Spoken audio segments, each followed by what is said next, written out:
rentrer les fauves petit à petit. Bonjour à tous. Bonjour à tous pour ceux qui arrivent progressivement. Salut Stéphane. Ah, Sonia. Salut Sonia.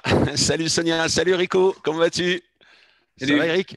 Salut Stéphane, ça va? Oui, super. Bien, impeccable. Salut Stéphane. Salut Eric. Salut Eric.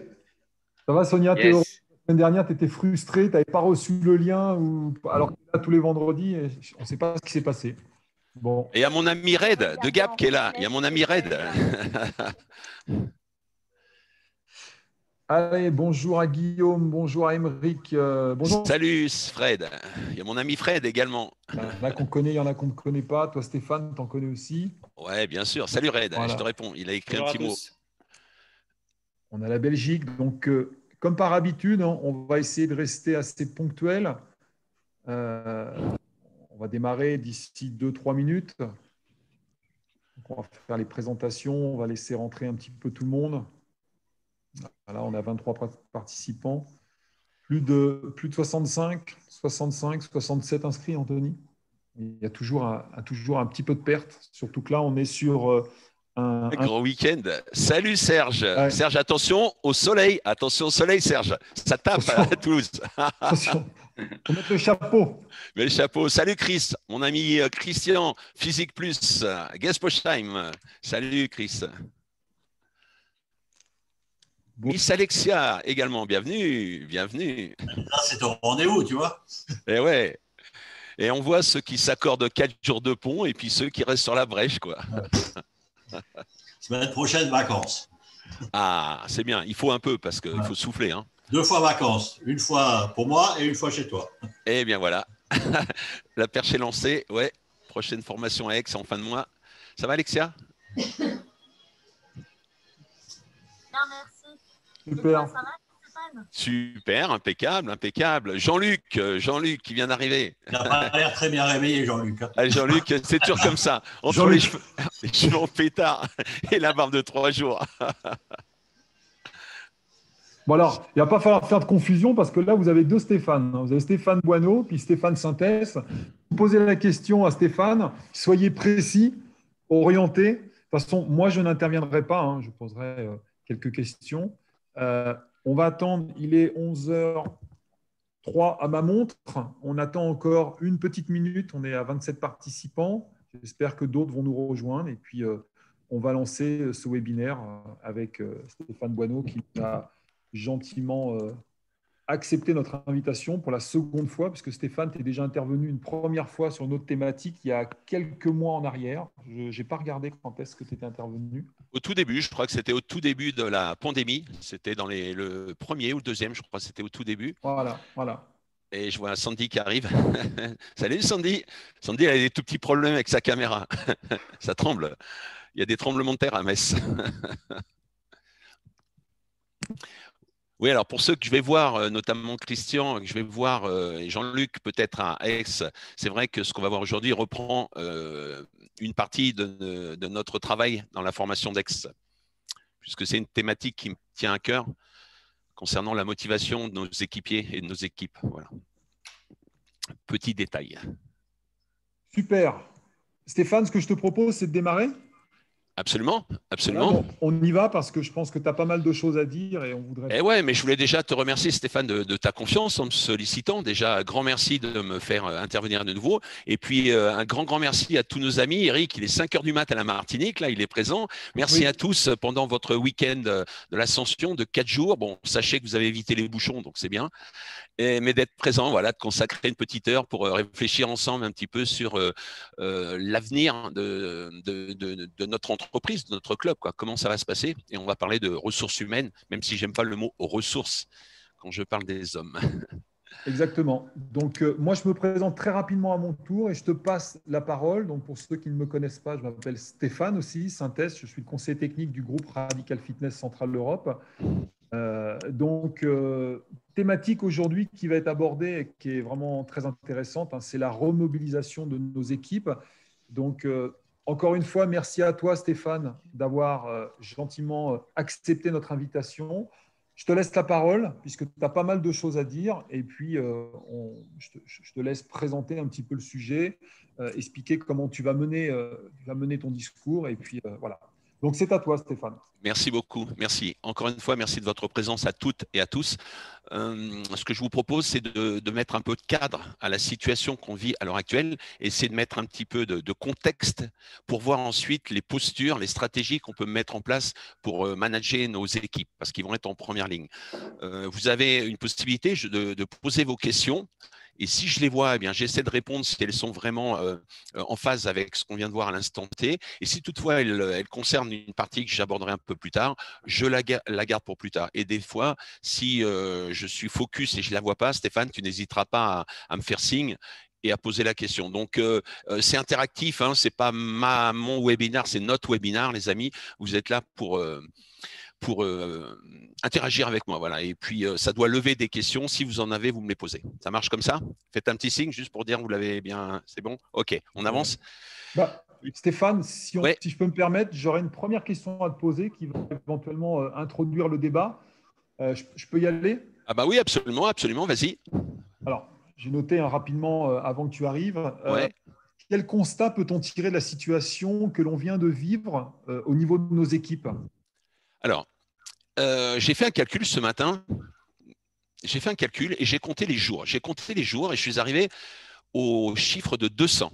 200 jours aujourd'hui que nos équipes sont en confinement. Alors évidemment, il y en a plein d'entre nous qui ont repris une activité partielle, une activité avec des publics prioritaires, etc. Mais globalement, dans l'esprit des gens, nos clubs sont fermés. Donc 200 jours, c'est beaucoup quand même, hein, sur une année, c'est beaucoup, beaucoup, beaucoup. Un autre chiffre que je voudrais vous donner, c'est le chiffre 4. 4, si vous regardez, c'est les jours que les mutuelles sont en train de considérer. Ce sont les séances de psy qu'ils vont rembourser. Donc, les mutuelles sont en train de voir pour rembourser jusqu'à 4 séances de psy pour tous les gens qui ont été victimes d'un mal-être durant le Covid. Donc, pour que les mutuelles en arrivent là, c'est qu'ils considèrent quand même qu'il y a un mal-être psychologique sur l'ensemble de la population française. Et puis, il y a un autre chiffre qui est important. Quand on regarde un peu les statistiques qui sont faites par les cabinets d'audit, il s'avère que 87% de la population accorde du sens à son travail. Autrement dit, avoir du sens, savoir pourquoi on vient travailler est important. Donc, quand on met ces 3 chiffres, 200 jours loin du club, des séances de psy, parce qu'on est complètement un peu souvent déboussolés, pas tous, on va le voir, mais certains peuvent être déboussolés. Et quand on s'aperçoit que savoir pourquoi on vient son travail est important, on peut avoir déjà une esquisse de la situation. Hein, on comprend déjà la situation dans laquelle on est et on s'aperçoit qu'on a quand même 2-3 petites choses à régler avant d'espérer pouvoir attaquer à brûle-pourpoint notre activité à 100%. Donc déjà, ça c'est le contexte. Au centre des préoccupations qui sont les nôtres quand on est manager de club, qu'est-ce que c'est? Vous avez bien compris, c'est de retrouver nos clients et de compenser en moyenne peut-être les 50% de clients qu'on a perdus, c'est de les compenser par des nouveaux. Donc, on va essayer de rattraper les anciens, ceux qui sont encore actifs, mais là, on ne sait pas trop. Voilà. Et donc, pendant des mois, qu'est-ce qu'on a fait pendant des mois? Depuis le mois d'octobre, le deuxième confinement, qu'est-ce qu'on a fait? On a travaillé sur nos clubs. Hein, on a fait des réflexions de salles. Moi, dans le réseau que j'anime, des clics, il y a eu des entreprises, il y a eu des travaux gigantesques. Les gens ont fait preuve d'énergie, de courage, voire même d'audace. Il y a eu des nouveaux concepts qui ont été installés. On a travaillé des grilles tarifaires. On s'est bien sûr préparé au nouveau protocole sanitaire et on a gardé du lien avec les clients. On a fait des lives, on a envoyé des emails, on a fait des SMS, on a fait beaucoup de travail. Ça, c'est génial et ça, il fallait le faire. Salut Richard. En revanche, c'est top, mais c'est insuffisant. C'est top, mais c'est insuffisant. Parce que vous allez vous poser la question comme de vous dire, mais qui va accueillir ces clients? Qui va accueillir ces clients parfois ravis de revenir, qui vont être enthousiastes, mais qui va recevoir ces clients qui, eux, ont été frustrés? Eux qui vont venir déverser leur fiel sur nous parce qu'ils ont été débités 2 fois, parce qu'on leur avait fait une promesse malheureusement qu'on n'a pas tenue, parce qu'ils avaient fait une demande par recommandée et puis on ne l'a pas lu parce que le club était fermé. Et ce sont nos équipes qui vont être en première ligne. Qui va animer nos cours? Ce sont nos coachs. Qui vont nous aider à générer du chiffre d'affaires? Ce sont les commerciaux. Et un type que je garde toujours en mémoire et je cite dans toutes mes formations, c'est un grand entrepreneur américain, tout le monde le connaît, Richard Branson, gérant de compagnie aérienne américaine, qui dit la phrase suivante: si vous prenez soin de vos employés, ils prendront soin de votre entreprise. Si vous prenez soin de vos employés, ils prendront soin de votre entreprise. Autrement dit, il faut, quand on est dirigeant, inverser le curseur et se dire: mon but n'est pas de rendre mes clients heureux, ce n'est pas votre rôle. Vous ne devez pas rendre vos clients heureux. Vous devez rendre votre personnel heureux pour rendre vos clients heureux. Si vous les embauchez, ce n'est pas pour faire leur travail, le travail à leur place. Mais votre but, c'est de les manager dans ce sens-là. Or, qu'est-ce qu'on constate dans toutes les écoles de commerce, de management? Eh bien, ça s'appelle école de management. On nous appelle à manager, à remplir des cases, à remplir des process, des protocoles. Mais dans ces écoles, on apprend rarement de données en fait humaines qui sont les attentions et l'empathie. On ne travaille pas l'empathie. On ne dit pas, voilà, cours d'empathie aujourd'hui. Alors, pour être empathique, on va se comporter comme ça en termes de posture, on va se comporter comme ça en termes de comportement, de stratégie psychologique. Et pourtant aujourd'hui, eh bien, ce sont ces attentions que vous allez avoir avec votre personnel, je vous le jure, qui vont être contagieuses. Ça va être contagieux si eux sont boostés parce que vous allez leur dire, parce que vous allez leur donner, par l'attention que vous allez leur porter. Je vous promets que le 9, quand ça va rouvrir, ils seront gonflés à bloc. Donc, si je résume ma mise en contexte, c'est n'oubliez pas vos équipes. C'est pour ça qu'on a fait ce webinaire, c'est pour ça que j'interviens et je sais que c'est pour ça que vous êtes là. N'oubliez pas vos équipes. Votre crainte, c'est quoi? Vos craintes, c'est quoi? Quand on interroge des pairs, des collègues, je voudrais que mes clients reviennent le plus possible de mon fichier. Le problème, c'est que les nouveaux vont être stressés. Il y en a qui vont avoir peur. Est-ce que je ne vais pas l'attraper? Ça va être confiné, on va transpirer. Est-ce que je ne vais pas avoir peur? Est-ce que mes anciens clients n'ont pas découvert d'autres activités? Faire des cours dehors, faire des cours sur des plateformes et rester à la maison. Ça, c'est une chose. Mais pourquoi? Réfléchissez. Pourquoi il en serait différemment chez vos collaborateurs? Pourquoi eux ne ressentiraient pas les mêmes choses? Ils ressentent la même chose. Ils ont connu la même chose.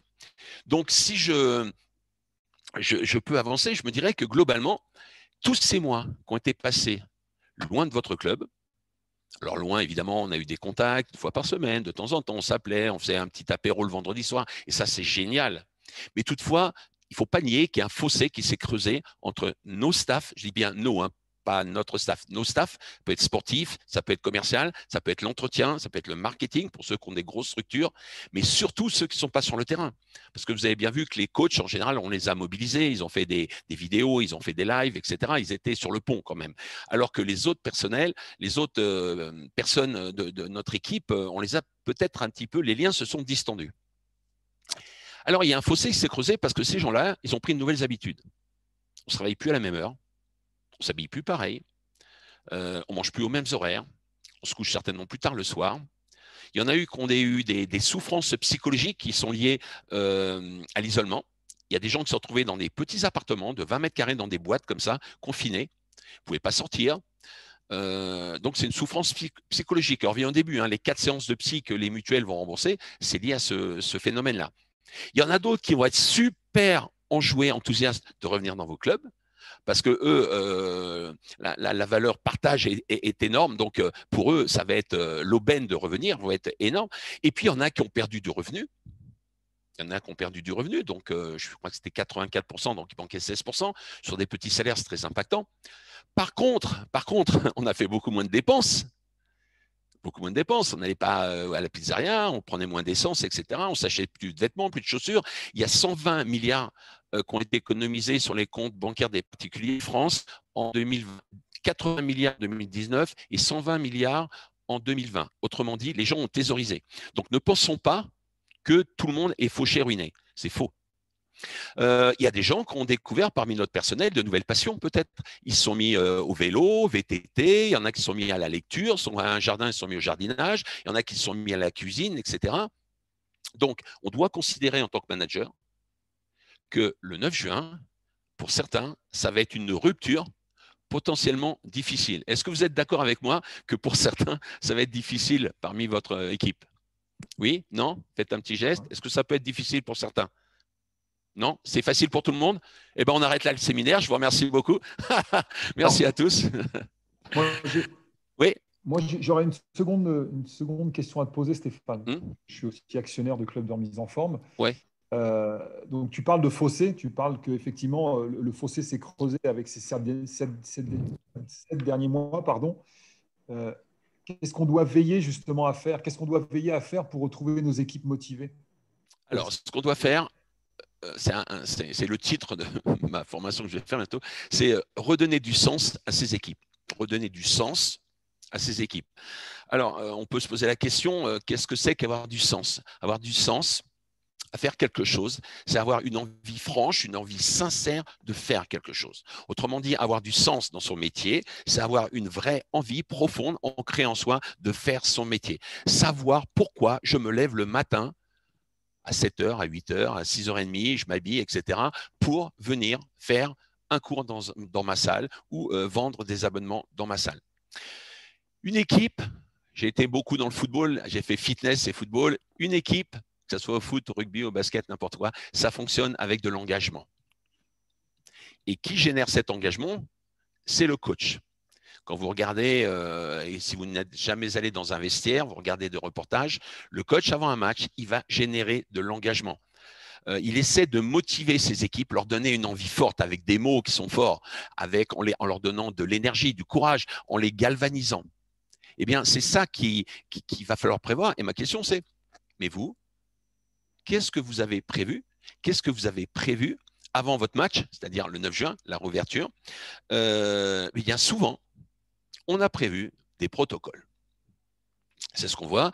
On a les protocoles pour recevoir les gens, les protocoles sanitaires. On sait qu'il y aura des sprays, on sait qu'il y aura du gel, on sait qu'il va falloir respecter des sens de circulation. On l'a déjà fait. Très souvent, c'est dans les clubs. Mais ça, c'est important, c'est nécessaire, mais ce n'est pas suffisant. Ce n'est pas ça qui va motiver vos équipes. La question, je veux dire, pourquoi vous?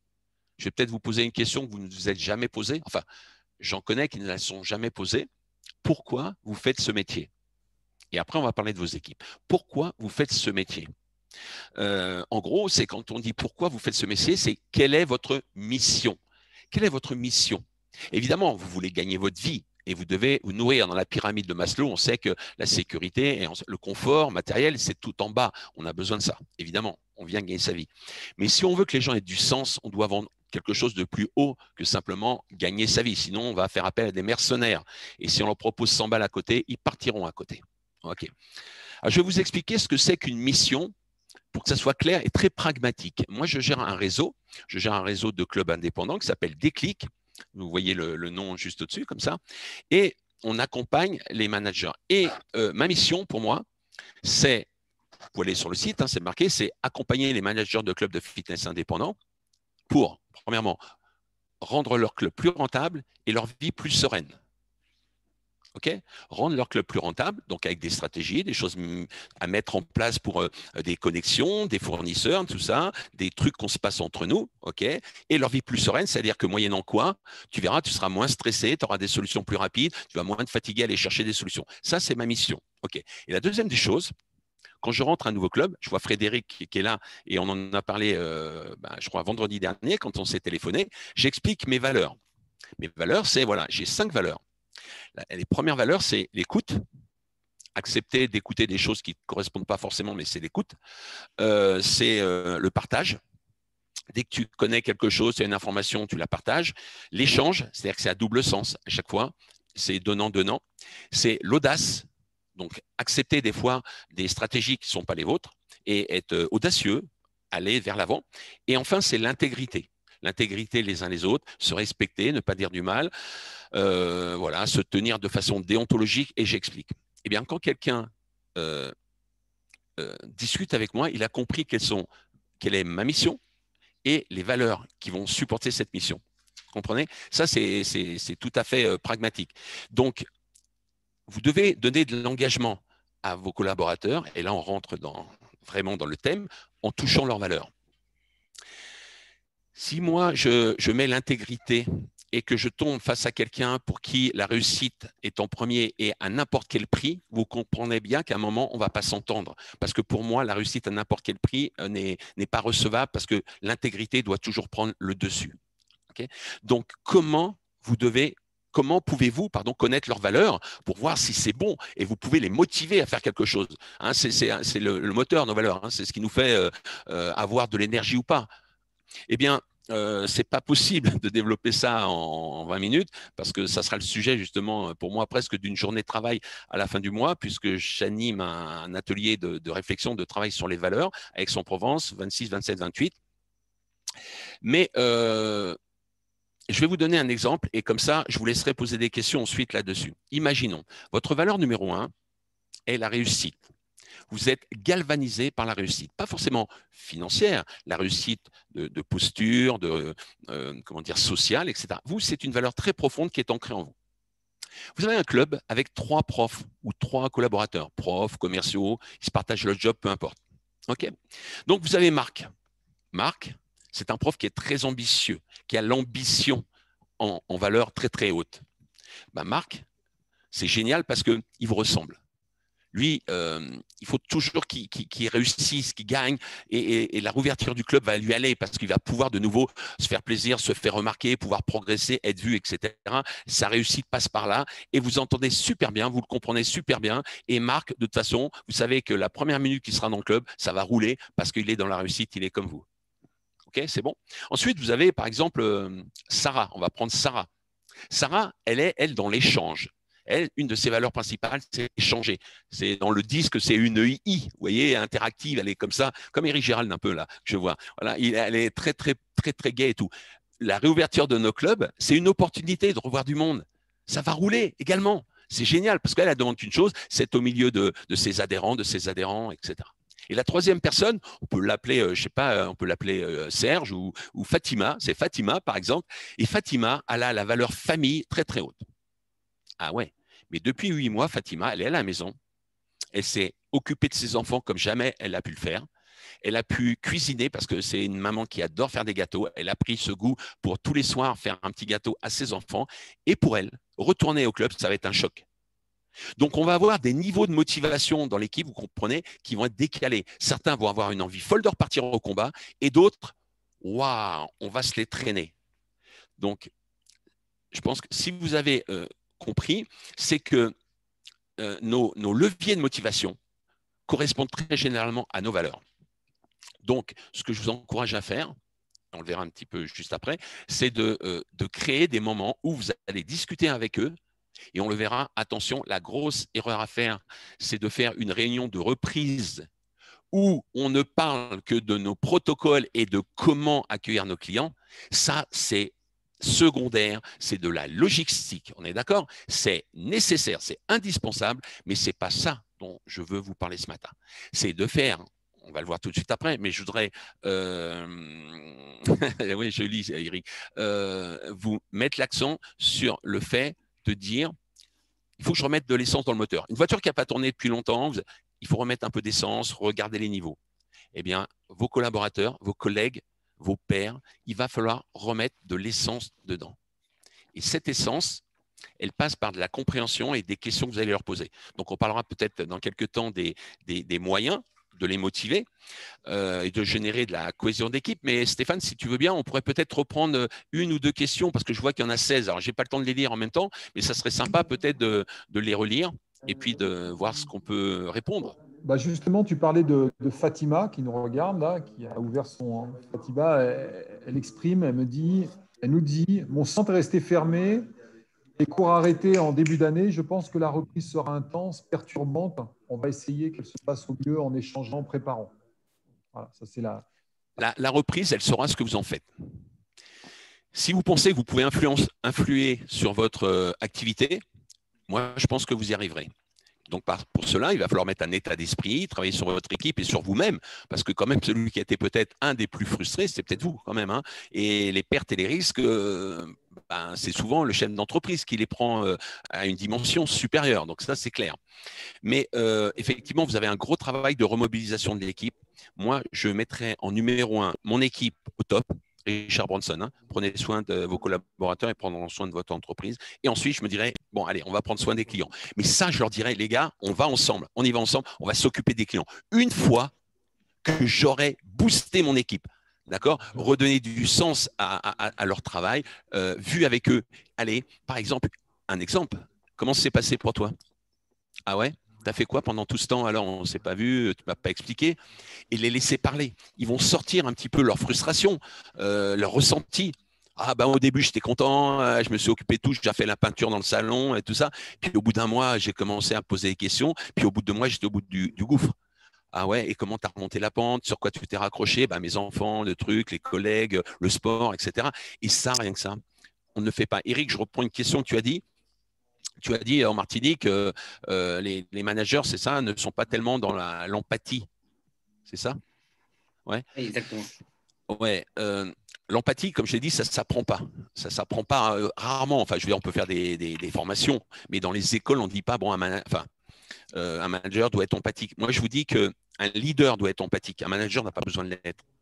La question, c'est de se dire, moi, ce n'est pas une question, je vous dis, il faut que vous soyez un leader là, pendant les prochains jours. Un leader et non pas un manager. Le manager, il va s'occuper des protocoles, des gels hydroalcooliques et de la distanciation sociale. Ça, c'est le manager. OK?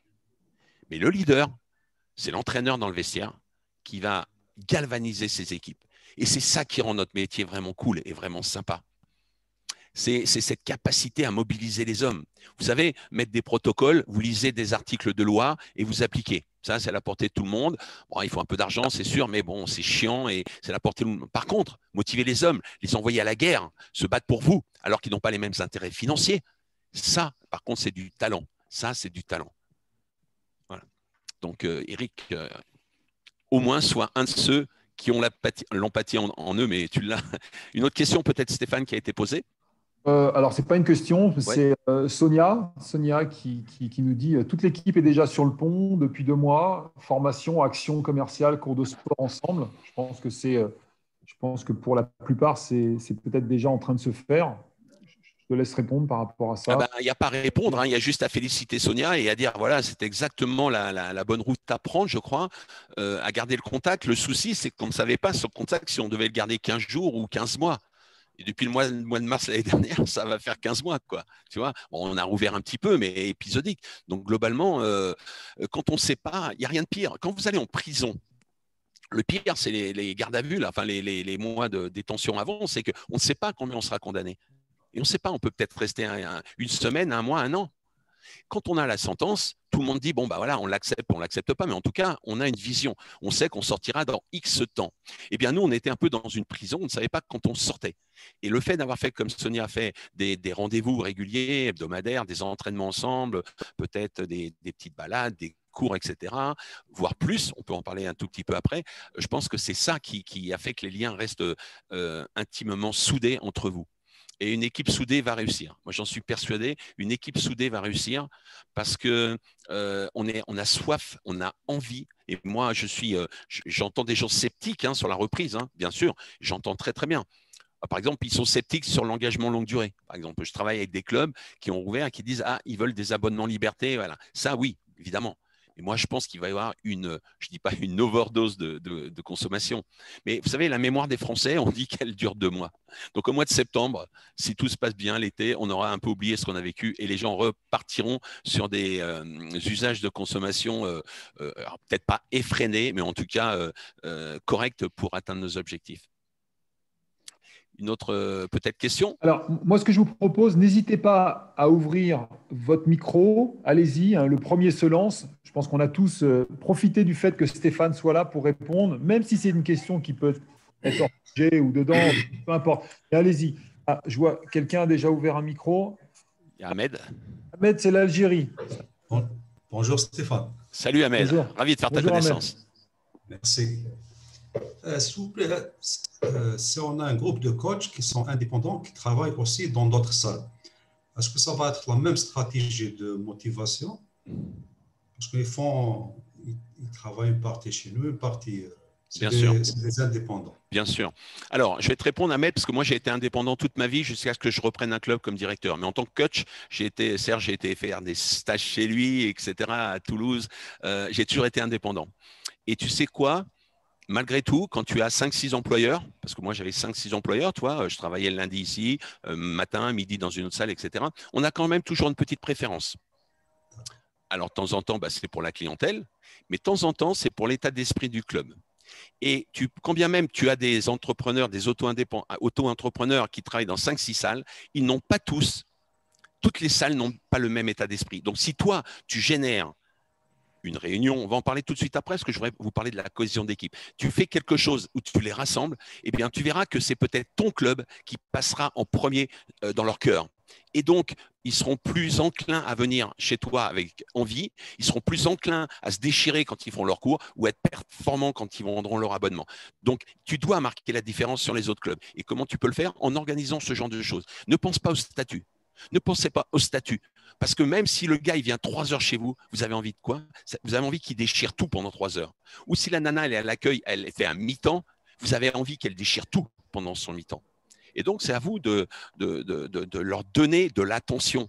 Voilà, c'est un peu le mot. Vous voyez, quand je parlais d'empathie, tout, donnez-leur de l'attention pour une fois. Je ne vous demande pas de changer des habitudes. On était en train, c'est fini l'ancien patronat où on donnait des ordres. Ça, c'était le taylorisme dans les usines. Aujourd'hui, on a bien compris, les jeunes veulent du sens.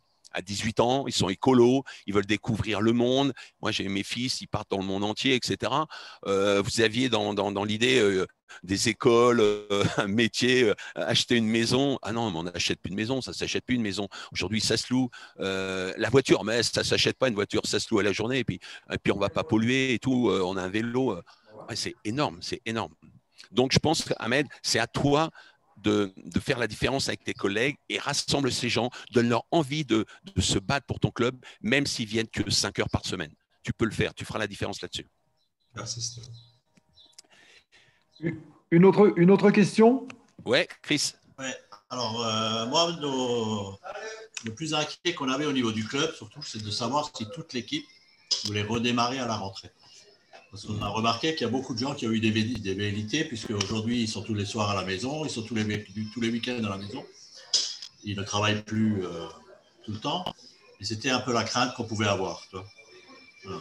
Ils sont tous restés? Et oui, on a fait une réunion justement, et c'est la première question que j'aurais demandé, si effectivement tout le monde sera là quand on va réouvrir.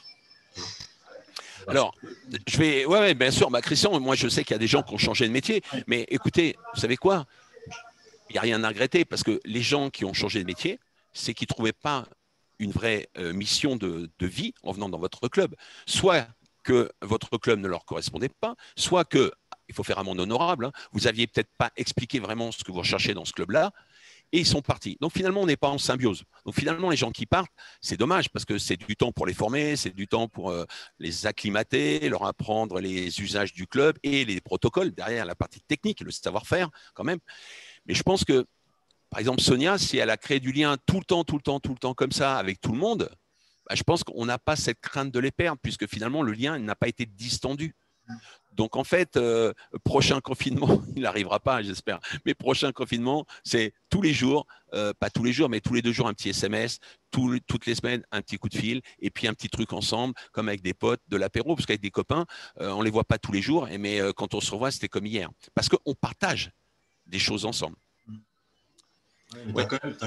On a quand même pu avoir une crainte que les gens ont eu un confort de vie différent du travail week-end, soir, mardi, surtout quand tu as des enfants.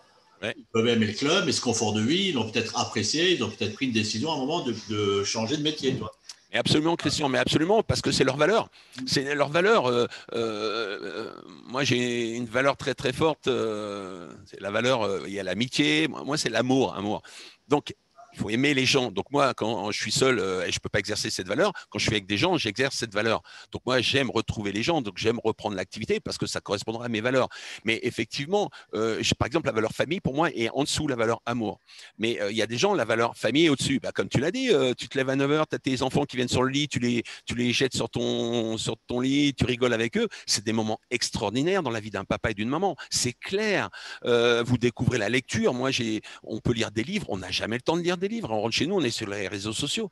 Et là, pendant 9 mois, qu'est-ce que je fais? J'en ai marre de Facebook. Allez, je vais lire un bouquin. Ah, c'est sympa la lecture. Évidemment, et c'est très compliqué. Et c'est pour ça que je dis, on doit régénérer. Et c'est pour ça que je vais passer à la deuxième partie, si tu veux bien, Stéphane, la motivation, parce que je vois que l'heure avance. Et je vais parler de la cohésion d'équipe. C'est-à-dire qu'on va essayer de recréer de la motivation d'équipe. Pourquoi? Parce que tout seul, vous n'y arriverez pas. C'est clair? Tout seul dans votre club, vous n'allez pas faire la vente, l'entretien, les cours et tout le reste. Donc, ce qu'il faut savoir pour la cohésion d'équipe, quand vous tapez sur le web, vous tapez critères recherchés dans un emploi, le numéro 1 avec, je crois, 44%, c'est la bonne ambiance avec mes collègues. Un des plus hauts, c'est le plus haut, hein, celui que j'ai regardé hier, c'est bonne ambiance avec mes collègues. Quand on sait ça, déjà, on se dit que la cohésion d'équipe, c'est quand même quelque chose qui est méga important, on ne peut pas passer à travers. Et la question, c'est de se dire, eh bien, qu'est-ce que je vais faire pour ressouder cette équipe et la faire partir au combat avec moi? Je fais du foot, je vous l'ai déjà dit. En début de saison, on partait au vert. En général, on fait une semaine. Bon, moi, je n'étais pas professionnel, mais j'avais un niveau national. Donc, on partait une semaine au vert, au mois d'août, début août, parce que le championnat commençait fin août à peu près. Et on partait une semaine au vert. On allait à la campagne. Et là, on travaillait l'oxygénation, la condition physique. Mais ce qui était important, c'est que le coach nous donnait nos objectifs. Il nous expliquait de là où on partait cette année et ce qu'on voulait faire à la fin de la saison. Et pourquoi on allait réussir à le faire. Ça pourrait être, regardez notre club, on a perdu 44% d'adhérents et je pense que décembre, on aura rattrapé, on ne sera plus 4. Et pourquoi on va réussir? C'est exactement la même chose. Hein. Le coach, c'est un championnat. Vous, c'est votre championnat, vous. Ça peut être un nombre d'adhérents, ça peut être baisser la résiliation, ça peut être un chiffre d'affaires. Vous avez votre objectif comme un coach de rugby ou de foot. C'est exactement pareil. Donc, pour la cohésion d'équipe, je pense qu'il faut envisager une belle réunion, bien préparée, qui ne soit pas, attention, je le redis, ça fait la deuxième fois, je sais, mais la pédagogie, c'est l'art de répéter plusieurs fois la même chose, donc je le redis, ne confondez pas cette réunion avec une réunion d'explication des protocoles. Ok. Je ferai 2 réunions bien à part ou 2 sessions bien à part. La première, je ne travaille pas sur les protocoles. Je m'en fous des gels, je m'en fous des conditions de sécurité, etc. On verra plus tard. Ça, c'est le plus facile à faire intégrer. Okay. En revanche, en fonction du budget et en fonction des disponibilités des uns des autres, eh bien, j'organiserai un team building. Alors, je dis team building, c'est ambitieux, team building. Ça peut être une demi-journée. Ça peut ne pas être à l'extérieur, ça peut être dans votre club. Ça peut ne pas être un week-end. Mais un team building où là, on va réfléchir en disant, voilà, on va passer, allez, 4 heures. On va passer 4 heures ensemble, mais on va rigoler. Mais on va peut-être pleurer. Mais on va s'aider. On va faire quelque chose. Alors, effectivement, on peut… moi, si demain, on me dit de faire ça, je cherche des jeux de plein air parce que moi, contrairement à d'autres, il fait beau chez moi. Dans le sud. Eh oui, Christian, il fait beau dans le sud. Ah ouais, Chéric aussi, il fait beau. Voilà, donc j'organise des jeux à l'extérieur, des jeux olympiques un peu rigolos. Je fais une course au trésor, je fais un truc comme ça. Je prévois un bon repas. Je fais livrer 5 pizzas ou des salades fraîches, etc. C'est vraiment pas trop cher. Avec un budget de 50 €, je m'en sors. Et je leur parle. Après le repas, après le café, je leur parle. Alors, comment vous êtes sentis? Comment ça va? Et vos enfants, d'ailleurs, ils ont repris l'école? Ça va? Ça se passe bien, etc. Et là, je crée une cohésion. Je reconstruis la cohésion. Je vous donne un exemple. Ça sera premier week-end du mois de juin. J'ai été sollicité par un des clubs de mon réseau pour aller animer une journée de team building chez lui. Il est près de la montagne. Il est à la montagne. Et je vais organiser, donc on fait la veille au soir, on fait une montée dans un restaurant d'altitude à pied, comme ça. On va manger une grosse raclette. Le soir, on redescend la nuit avec la frontale. Bon, moi, je ne bois pas d'alcool, ça va aller, je ne tomberai pas trop, mais on fera attention aux pierres. On redescend dans l'hôtel, on dort tous ensemble. Et le lendemain, eh bien, j'anime une journée comme ça de motivation pour l'équipe. Eh bien, ça, c'est excellent. Et la deuxième journée, donc moi, j'interviendrai le samedi et le dimanche, ils parlent des protocoles.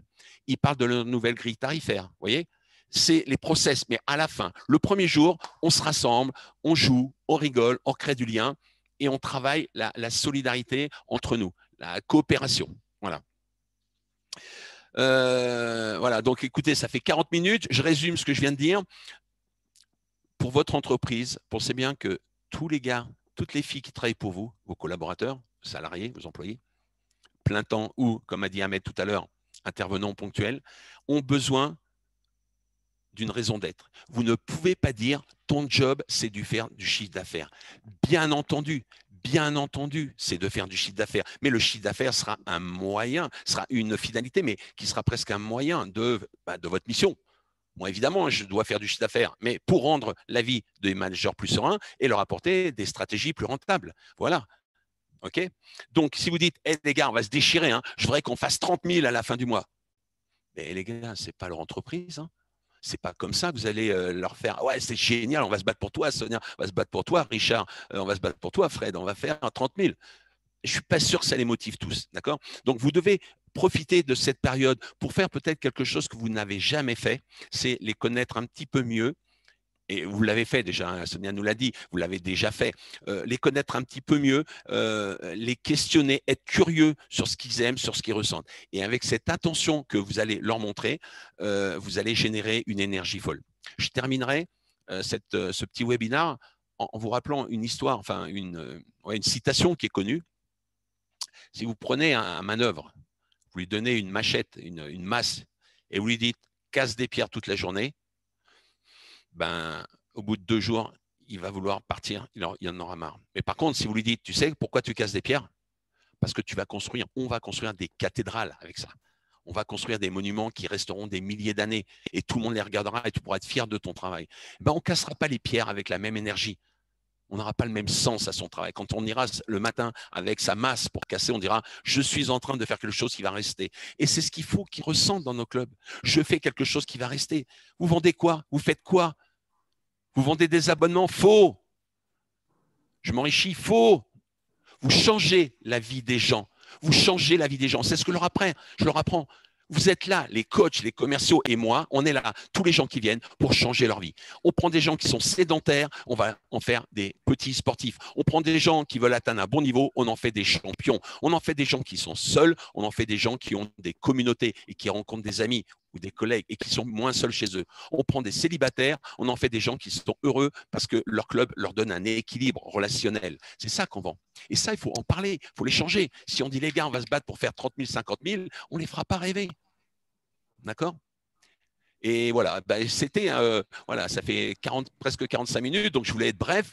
C'est un état d'esprit, vous avez compris, c'est un état d'esprit que je voulais partager avec vous. Super, merci Stéphane. Est-ce qu'une autre question pourrait apparaître?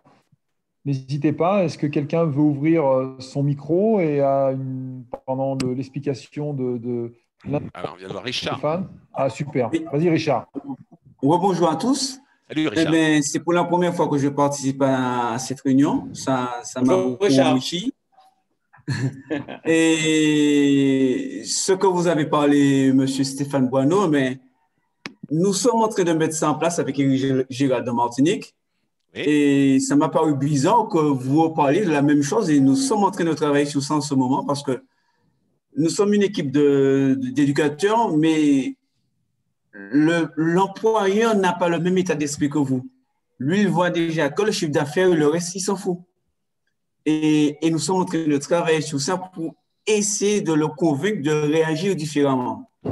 Parce que la Martinique, ce n'est pas la métropole, c'est assez difficile. Et autour de nous, nous avons des franchises qui se mettent en place et ce n'est pas évident. Tu sais, Richard, quand tu regardes quelqu'un dans les yeux, tu dis, tu sais quoi? Tu comptes pour moi. Tu comptes vachement pour moi. Bah, je te promets que ce mec-là, il fera plus de chiffre d'affaires que n'importe qui. Tu sais quoi? J'étais coach, Eric le sait, j'étais présenteur d'un bon niveau quand même, et j'ai eu la direction d'un club. Et donc, mes coachs, quand ils donnaient cours, étaient toujours un petit peu, je les voyais anxieux quand j'allais regarder parce qu'ils disaient bah, Stéphane, regarde mon cours, il va porter un jugement. Et vous savez ce que je faisais à chaque fois? Enfin, pas systématiquement à chaque fois, mais ce qui était la plus grande prime que je leur donnais, c'était ça. Je regardais leurs cours, je me mettais comme ça, devant, à l'embrasure de la porte, comme ça. Je les regardais pendant quelques minutes. Et quand j'étais vraiment satisfait, je disais, putain, le mec, il travaille bien. La plupart du temps, il travaille tous. Je regardais et quand son visage croisait mon regard, je lui disais, eh ben, il était regonflé comme une cocotte minute pendant une semaine. Il était à donf. Ça ne m'avait rien coûté du tout. Par contre, je l'avais dit avec le cœur, avec foi et conviction. Je lui avais dit, ça voulait dire, hé mec, félicitations, tu fais du bon boulot. Et ça m'évitait de donner des primes, etc. C'est comme ça, moi je pense, c'est ma foi, c'est même pas, c'est ma foi, c'est qu'on peut obtenir des résultats extraordinaires avec tous, en amour, en amitié et en business, en étant un tout petit peu dans l'empathie, en regardant les autres vraiment dans les yeux et en leur donnant de l'importance. Voilà. Alors après, il y en a d'autres qui ont des convictions radicalement différentes. Choisissez votre camp. Mais moi, j'arrive à faire des choses extraordinaires à des gens qui au départ étaient moyens en leur donnant confiance en eux. Et les gens extraordinaires sont souvent des gens moyens qui ont eu confiance en eux. Un Steve Jobs, il ne savait pas programmer. Il est tombé sur Steve Wozniak, mais il ne savait pas programmer. Par contre, il avait la foi. Et c'est grâce à ça qu'il a réussi à faire d'Apple ce qu'Apple est devenu. Il n'avait pas de savoir-faire. Il n'était pas extraordinaire. Ce n'était pas un ingénieur extraordinaire. Par contre, il avait une vision. Et c'est ça que vous devez transmettre. Super, merci Stéphane. Une autre question? On peut déborder. Je t'en prie. Une autre question? Bon, super. S'il n'y a pas de questions, on peut clôturer. Je ne sais pas ce que tu en penses, Stéphane. Écoute, oui, bien sûr, on peut clôturer. On peut clôturer. Moi, je vais juste intervenir au nom de Radical Fitness, parce que je suis le conseiller technique. L'empathie fait partie aussi de l'ADN de Radical. Vous avez pu vous en rendre compte. Pour ceux qui nous suivent, on est au 25e webinaire tous les vendredis. Ça veut dire que généreusement, on a donné avec des intervenants hyper brillants comme Stéphane. Pas pour te, mais bon, tu as quand même dans le métier d'autres intervenants, des fournisseurs, toutes ces choses. Nous, en tant que fournisseurs de cours collectifs, que ce soit des cours vidéo, des programmes d'entraînement pour vos coachs, de la VOD, c'est un devoir pour nous de vous accompagner. On a déjà lancé une campagne sur un plan commercial, c'est-à-dire qu'on va vraiment vous accompagner financièrement, aider, puisqu'on vient de vivre quelque chose quand même qui est unique. Moi, je suis moi-même actionnaire de club de remise en forme. Je suis dans la même galère que vous, même si je travaille dans une société mondiale. Donc, on a lancé, juste pour vous dire que si un jour vous avez envie de travailler avec nous, vous êtes les bienvenus. On va faire de gros efforts financiers pour vous aider, vous accompagner avec des mois offerts, toutes ces choses-là. Donc, on a lancé la campagne et ça va durer jusqu'à fin août. Voilà. Je voulais rajouter quelque chose également. Je te laisserai, Richard, la parole. Vous savez, quand j'ai lancé mon entreprise donc début 2020 et je me destinais donc à créer ce réseau Déclic et ensuite à faire des formations. Et j'ai fait pas mal de formations dans les 2-3 premiers mois et au moins début mars, le 18, je crois, un confinement. Et là, dans ma tête, je me dis tout s'écroule. Toutes mes formations vont être supprimées en présentiel. Et quand on me demande de faire mes premières formations à distance, je refuse. Parce que moi, je pense qu'il faut être au contact des gens, il faut se regarder. Je parle beaucoup du non-verbal, etc. Et je me dis, c'est pas possible à distance. OK. Et j'ai réfléchi, combien de temps j'ai réfléchi? J'ai réfléchi 3 minutes et j'ai dit non, mais c'est un abruti, parce que si ça dure, il faut s'adapter. Et finalement, bien m'en a pris, puisqu'aujourd'hui, eh bien, à la preuve, regardez, on est tous là. Autrement dit, à chaque fois qu'il y a une épreuve, on a le premier réflexe, c'est de dire c'est la galère. Ça y est, ça nous tombe dessus. Et puis, vous avez une autre façon de dire, de voir, c'est une opportunité. Okay, ce qu'on a vécu, c'est galère. On a perdu des clients, on a certainement perdu un peu de trésorerie, on a peut-être perdu beaucoup de trésorerie, on a peut-être perdu des collègues qui sont partis, qui ont démissionné, qui n'ont plus la foi dans le métier, et on va partir d'un peu plus bas au niveau économique, on va dire. Mais c'est peut-être une super opportunité pour donner vraiment. Aujourd'hui, il n'y a plus de limite. Vous faites ce que vous voulez, vous donnez le sens que vous voulez à votre club, la signature que vous voulez, vous pouvez augmenter vos tarifs, vous pouvez faire ce que vous voulez. Aujourd'hui, les gens vont être là dans l'attente, dans l'écoute, parce que le monde est en train de changer. Donc, profitez de ce moment exceptionnel que vous avez de pouvoir innover, de pouvoir être audacieux. Et ça, vous ne le ferez pas seul, vous le ferez avec des gens qui croient en vous. Je vois Christian, je le connais, et il parle pas beaucoup, Christian, c'est un taiseux, mais derrière, une équipe qui le suit.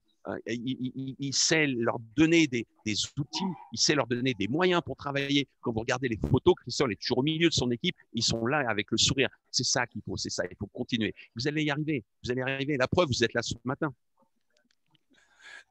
Super.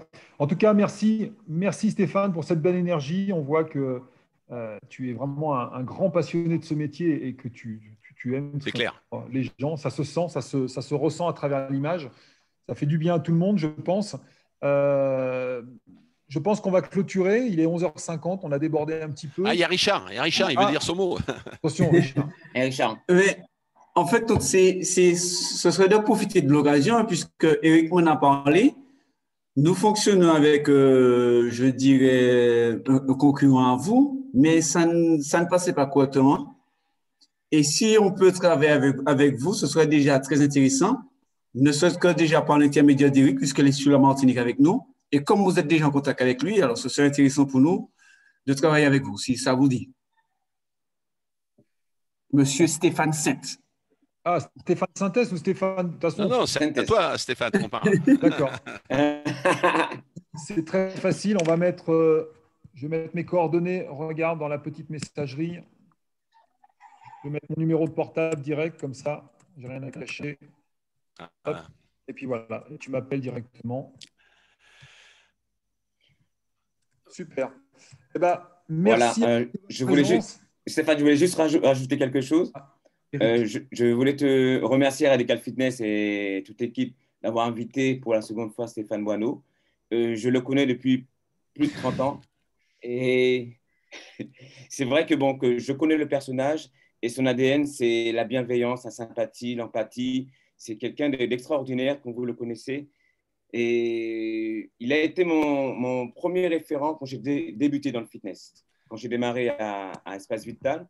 Et tout de suite, au premier cours, au premier contact, ça a été le déclic. Voilà, comme l'agence, c'était le déclic. C'est vraiment un personnage extraordinaire. Et jusqu'à aujourd'hui, on travaille ensemble, on collabore ensemble. Et c'est quelqu'un d'une expérience extraordinaire. Donc, vous pouvez lui faire confiance dans tout ce qu'il va entreprendre avec les différentes structures, les salles, les managers et autres, parce que son expérience est inégalable. Merci beaucoup, Eric. Merci beaucoup de ta bienveillance. Et rappelez-vous, le mot déclic, c'est quoi? C'est que souvent, il suffit d'une étincelle pour changer la vie des gens et les comportements. Donc, provoquez ce déclic chez votre entourage et vous y arriverez. Je vous remercie beaucoup à tous. Merci Stéphane de ton accueil. Merci. Très bon week-end à tous, week-end prolongé et au plaisir de se rencontrer sur le prochain webinaire de vendredi prochain. Yeah. Salut à tous. Bye. Merci, au revoir. Salut Antoine. Ok, à plus tard, oui. Ok, bye bye Richard. Bye. Salut Serge. Salut Ahmed. Salut.